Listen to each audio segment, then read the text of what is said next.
May kulang at may kulang ang pagdinig na ito. Tutal, ginawa na rin lang naman nilang entertainment na parang teleserye ang ginagawa nilang pagdinig. Sana kinumpleto na nila. Kasi may tumatawa, may nagagalit, halata naman na may mga nagdadrama lang talaga at mga bulag-bulagan, bingi-bingihan. Sana tinanong na rin lang naman si Madriaga. Tutal, itong si De Lima umamin naman na dinalaw niya si Madriaga sa piitan. Sana tinanong si Madriaga ng ganito, kung si BP Sara ang tawag sa'yo ay si Ramil, nung dinalaw ka ni De Lima, paano kanya tawagin? Ramil. Tapos sasagot si Ramil ng Ramil. Anyway, dito sa pag-amin ni De Lima na pumunta siya sa kulungan, dito ibinulgar niya yung totoong pakay nitong si Madriaga. Totoo na ito lang yung ano niya, yung pakay niya talaga. Kaya siya lumantad dito. At ang tanong, bakit ngayon lang? Ha? De Lima, bakit ngayon lang sa hinaba-haba ng panahon, ngayon ka lang umamin na pumunta ka pala kay Madriaga? Tapos pinagdidikdikan ninyo na itong si BP Sara ay dumalaw kay Madriaga? Ikaw pala yung dumalaw. O, bigyan natin ng matinding reaksyon 'to, ha. Recognized. Before the questioning of the Honorable Terry Ridwan, this representation wishes to make a disclosure. You may proceed, Honorable De Lima. Thank you, Madam Chair. I wish to inform this committee that sometime in November 2025, I received a letter dated November 17, 2025, a handwritten letter from the resource person. Aba, nakatanggap ng love letter si Delimamaw mula kay Madriaga. Ano naman yung laman niyan? Ramil Madriaga. Ramil. Nandito po yan. November 17, 2025, Wow, handwritten with love. handwritten letter addressed to me and sent by Ramil Madriaga. This Sinubmit mo ba yan bilang ebidensya? Nope. was coursed through his counsel. So tandaan natin, ha, November daw, sometime in November daw. Meron ng ugnayan yung abogado ni Madriaga kay Delimamaw. Okay. Maliwanag yan, ha? Attorney Raimundo Palad. Palad. Now, when I received this, because the letter here says about his being unjustly accused and detained, and said that it is because he helped a group of farmers in Mariveles. May tinulungan daw po siyang grupo ng mga farmers ng Mariveles na mga biktima ng land grabbing. So, ang parang sinasabi niya, meron po akong kaso. So parang, bakit mo ilalagay yung sulat kamay mo na yan na, Madam, Ma'am, meron po akong kaso. Bakit? Ang nakikita ko, kailangan ni Ramil Madriaga ng tulong para maabsuelto siya. Parang nakikinikinita niya na delikado at dehado talaga siya. At tinuturo po niya si former spokesperson Harry Roque na nasa likod nito. At sabi niya, kahit yung una niyang kaso ng kidnapping, kasi dati na po siyang kinasuhan in 1997 ng kidnapping, ay na-convict siya sa trial court pero na-acquit siya sa Supreme Court on appeal. Parang dito, nilalatag niya na may kredibilidad ito dahil sa kabila ng nakasuhan siya, siya ay na-acquit. Malinis siya. Hindi siya convicted. or on review. So humihingi po siya ng tulong sa akin dito sa sulat na ito, which is handwritten. Humihingi siya ng tulong.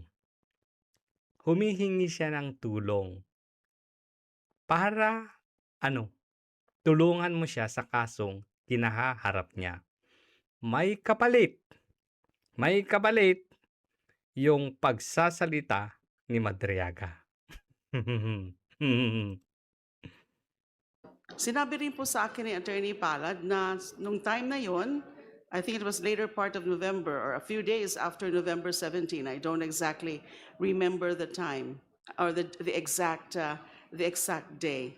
Ay meron daw pong gagawin o ginagawa na sworn affidavit si Mr. Madriaga tungkol sa mga nalalaman niya tungkol kay VP Sara and also sa pamilya ng Duterte. Ang galing ng entrada, di ba? Tulungan niyo po ako sa kaso. Sa kanya mismo nang galing, ha. Sinabi niya na meron siyang kaso, kinasuhan siya unjustly daw, at inamin dito ni De Lima na humihingi ng tulong si Madriaga. Maliwanag. Maliwanag. Of course, I was curious, but I told Attorney Palad na gusto ko na munang makita yung sworn affidavit na yan tungkol sa sinasabing marami siyang alam tungkol sa kay VP Sara at ng pamilya Duterte. So true enough, I received this, an affidavit, a copy of the affidavit. And I didn't realize that this affidavit which I received then is also an original copy. I just realized it a few days ago when I was reviewing this. I was given pala, binigyan ho pala ako ng original copy ng affidavit. This was executed November 29, 2025, the contents of which are exactly the same as those attached as Annex A ng Sabalia et al. And Cabrera complaint. So, sinasabi dito ni De Lima, na-realize ko lang few days ago na original pala itong ibinigay sa akin. At ito ay inattach din sa complaint, sa impeachment complaint. Ibig mo sabihin, De Lima, hindi mo man lang ni-review kung original yang binigay sa'yo na affidavit nung inattach ninyo sa complaint. Wala, as in. Tapos, umamin ka dito. Few days ago mo lang na-realize na original pala yan. Ay, anong ibig sabihin mo niyan? And then, lumabas na rin po ito sa social media after November 27. So naging lalo po akong curious and interested. Lumabas sa social media after November 27. Sinabi mo na na-execute yung affidavit na yan November 29. Tapos, lumabas na yan ng November 27. Sabi din ni Attorney Palad na natapos nila yung affidavit na yan November 29. Ang sinasabi mo dito, lumabas na ito ng November 27 or after November 27, so 28. So, lumabas na yan bago pa nila natapos? Yung inattach mo na original pala? Wait, what? May nagsisinungaling. Huli sa bibig. Tingnan nyo yung timing, November to. Last week ng November. Tapos magpa-file na sila sa susunod na buwan or sa mga susunod na buwan, February at least, ng impeachment complaint. Ihinabol nyo ba ito? At bakit ngayon ka lang nagsasalita na dumalaw ka? Kailan siya dumalaw? Tuloy. So I decided to go and see him. And it happened in December 8, 2025. So, December 8 na daw. Kita mo na? Kita mo na? So, hinahabol ninyo ito. So, nung pumunta ka, dinala mo si Madriaga ng December 8, dala-dala mo na yan. Kasi 29, binigay yan eh. Sabi mo, gusto mo munang makita yung affidavit. Tama. So, binigay sa'yo yan. Duly recorded in the BJMP facility.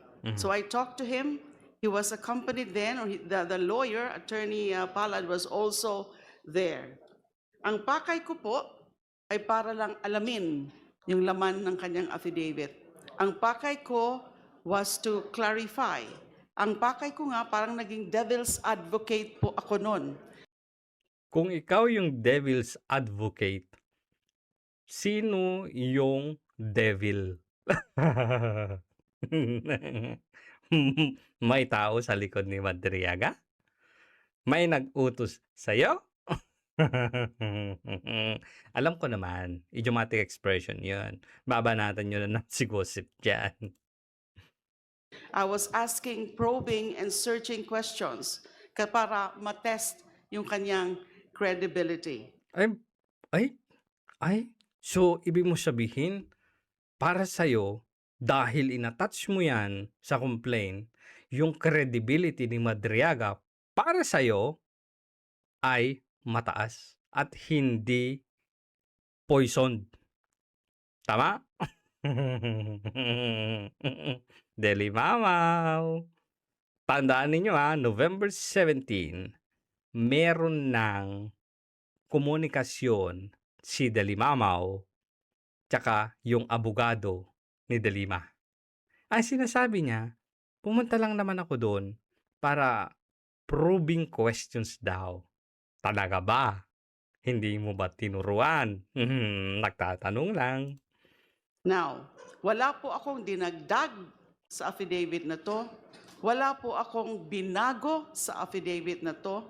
Wala po akong dinikta kay Mr. Madriaga tungkol sa affidavit na to. So bakit niya dinidisclose ngayon tong mga to? Nagmamalinis ka na. Gusto mong ipinta na si Madriaga ay voluntaryo lang talaga. Wala kang dinagdag, wala kang binago. Bakit? Kung may CCTV doon, meron kayang audio yon? Baka naman, para mapatunayan mo yung sinasabi mong wala kang dinagdag, hindi mo tinuruan, hindi mo inalter, or ano pa man, baka naman may audio yung CCTV doon sa BJMP. Ipakita mo na rin para maniwala kami talaga na wala kang dinagdag. Ang ginawa ko lang po, nung December 8, tandang-tanda ko po kasi holiday po yan, Immaculate Conception. For 2 hours, I was Wow, 2 hours there at the BJMP facility. As I said, duly recorded, merong CCTV. Oh, may CCTV daw. Ilabas nyo nga yung CCTV. Sige nga, challenge. Kasi ang gusto mong ipinta dito, malinis ka eh. Wala kang kamay, hindi mo kinamay si Madriaga. Hindi mo ginapang si Madriaga. Pakilabas yung CCTV at kung may audio, ilabas mo na din para maniwala kami na wala kang hokus-pokus na ginawa kay Madriaga. Challenge lang naman. Challenge. So that's all that I did. And that was the singular visit that I made to Mr. Madriaga. Hindi na po nasundan yan. So that was the first and last visit that I made to Mr. Madriaga on account of this affidavit. So, kahit na sabihin mo na isang beses mo lang nakita, isang beses mo lang dinalaw, isang beses mo lang nakausap, pero constant yung usapan ninyo or open, may possibility na nag-uusap kayo ng abogado ni Madriaga. Correct? Mm. So, Madam Chair, we can probably ask Mr. Madriaga confirmation of what I said. Yung tungkol nga po ng pagpadala niya ng handwritten letter, tsaka subsequently pagdala niya ng affidavit, copy ng affidavit sa akin through his counsel, at yung pagbisita ko sa kanya one time in the So, kinonfirm ni Madriaga na totoo yung sinasabi daw niya.